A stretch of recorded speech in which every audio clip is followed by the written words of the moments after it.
acoustic travel guitars. I travel a lot, I always take an acoustic with me. If you're going short haul or you're flying through Europe, it's a struggle to carry an acoustic guitar with you. So I've got two to look at today. The Martin Backpacker, it's been around for a long time, and lesser known, built by Furch, the Little Jane. So we'll start off with the unpack and see how long it takes to get up and playing. This is the Martin. Comes in a bag with an over-the-shoulder strap, a pocket for your goodies, and a pair of carrying handles. So this is ideal to throw in the back of the car, or the caravan, or the camper. And that's it. It comes out and it's ready to play.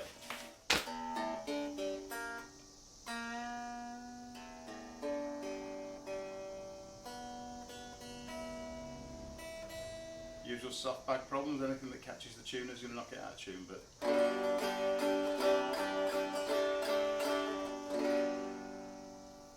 that's the Martin,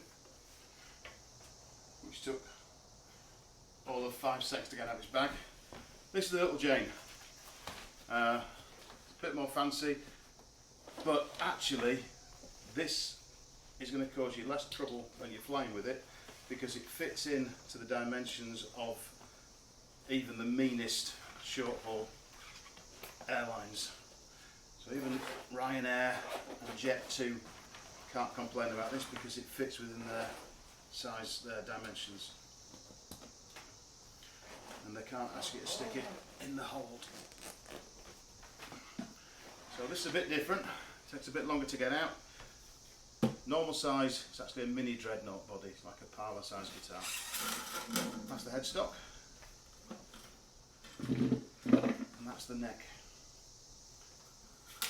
The headstock drops onto the neck on a really well engineered dowel with 2 mini steel locating dowels. And then this is the clever part.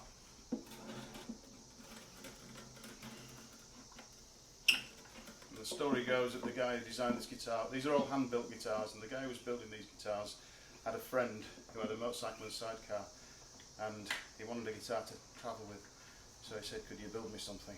I can't see that because I'm trying to get it on the camera. So he designed this one so that his friend could take it on his travels on his motorcycle and sidecar. So that's the headstock off, the neck off, it's back together. That's one piece that was out of tune. Let's see how close this is. Actually closer than that one was.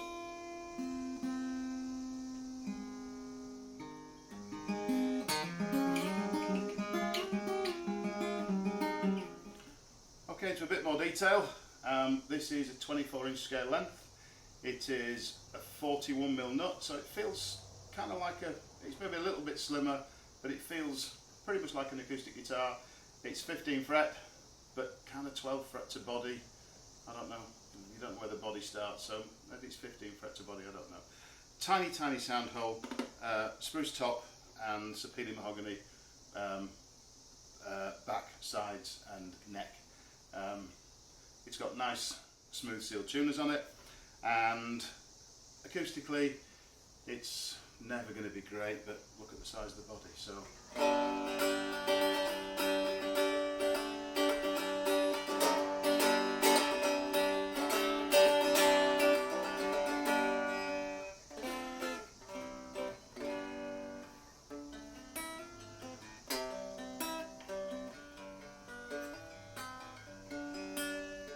but there's a pickup added to it.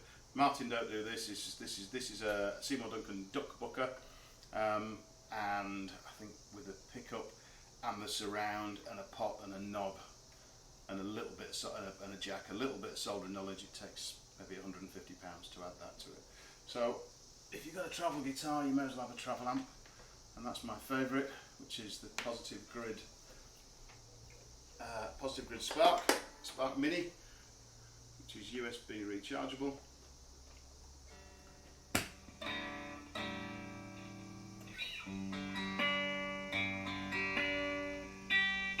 Everything on the amp is set flat, which is a bit unfair, but it's a bit of reverb and delay added.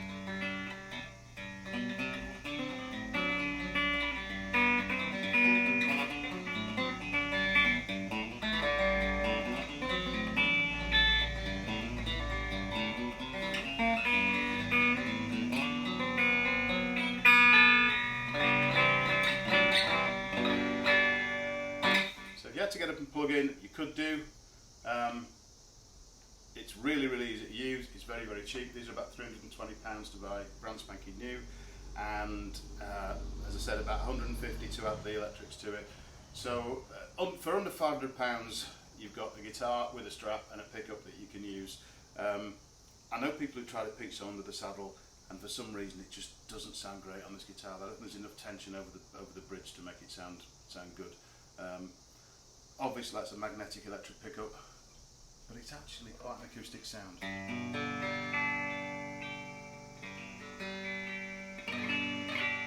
I've heard lots worse, but it costs a lot more money. And on to this one, which is obviously my favourite. We're in cicada season. There's a lot of noise from the cicadas in the background, if you can hear that. There are thousands of them everywhere, making lots and lots of noise. This one I fitted with a K&K twin spot, so it's two little piezo pads underneath. No preamp, no volume controls, no tone controls. It's straight into the amp, set exactly the same as the Martin was. And it does sound more acoustic.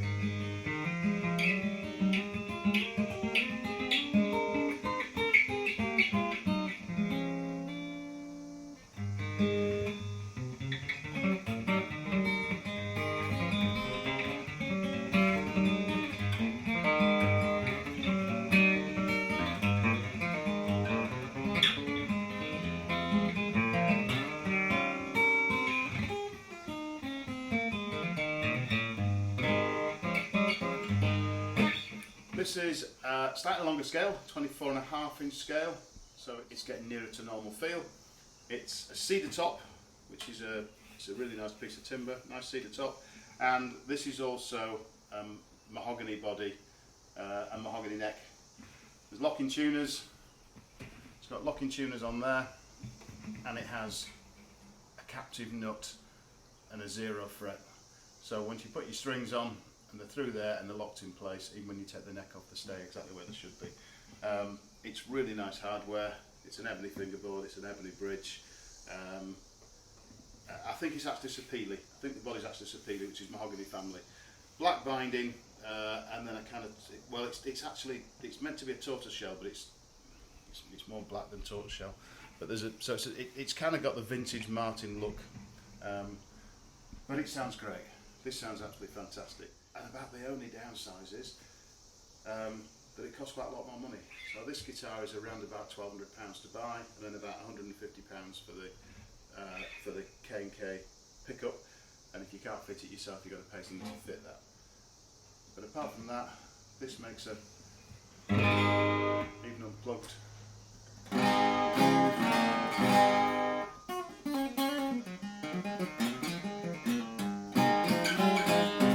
Makes a good sound. That's a good sounding travel guitar. So let's see about packing them away. Martin in its own bag with a little shoulder carrier. It does have a strap, which I've lost somewhere. I put under the guitar. But there's no packing down with this. That really is as simple as stick it in the bag and zip it up. So in 10 seconds or so, that's away and ready to travel with. But it's too long to travel on internal European flights, on short-haul European flights. You get away with it in America and places where they let instruments on, but Ryanair won't, because it needs to be that long. So it's this much, even though it weighs nothing and it's very small, Ryanair won't let you fly with it, neither will Jet 2s. This one takes a bit longer to pack away, but anybody will let you fly with it, which is a great thing. And all you do is it's a reverse of putting it together. That you can flick with your nail, but I use that for finger picking. I don't want to risk breaking it. So ever so girly, I'm allowed to say that. So take the pressure off that. It's a really well padded bag. It's a much more sturdy bag than the Martin. Separate the neck, and there's a rubber holder inside that holds the neck nice and firm. Then there's a separate pocket that's got kind of like ballistic nylon on the side of it, so that it's not going to go through anywhere, scratch anything. Just took the strings out of the way. when it was new, I used to always put a piece of cloth over there and really be extra careful with it, but it's not suffered any damage.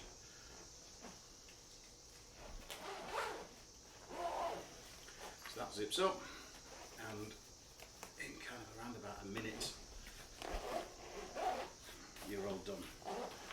If you really want to pack it down tight, it's got compression straps on the side, a big pocket on the front that you can get your headphones in and bits and pieces, so when you're travelling on a mean airline and this is your hand luggage, then you can fit everything you need in there.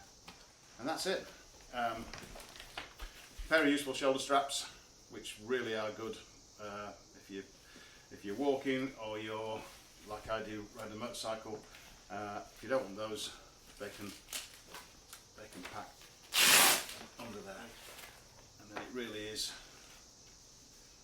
just a neat, and then we'll get there, a really neat design.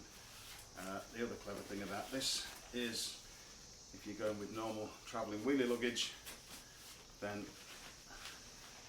that will go over the handle of your main suitcase, so you've got nothing else to carry. And that was it. So my choice between the Martin and the little Jane, this wins on sound, it wins on playability, it wins on quality construction, it wins on genuine travelability, portability, because it fits within airline size limits. It wins on acoustic sound, it wins on plugged in sound, and this is durable. 100,000 miles and handmade, and it's still playing great now. This one wins on price, because if you want something to practice on while you're away, or you just want to be able to play quietly on a night, if you're working away and you want to play in your hotel room, or you want to write, then it's really convenient. It wins on ease of use, but as a guitar, that beats it hands down. So all in, somewhere around $13.50, and even fitting the pickup yourself, around about $4.70. So my choice to travel guitar, having tried lots and lots, is this one.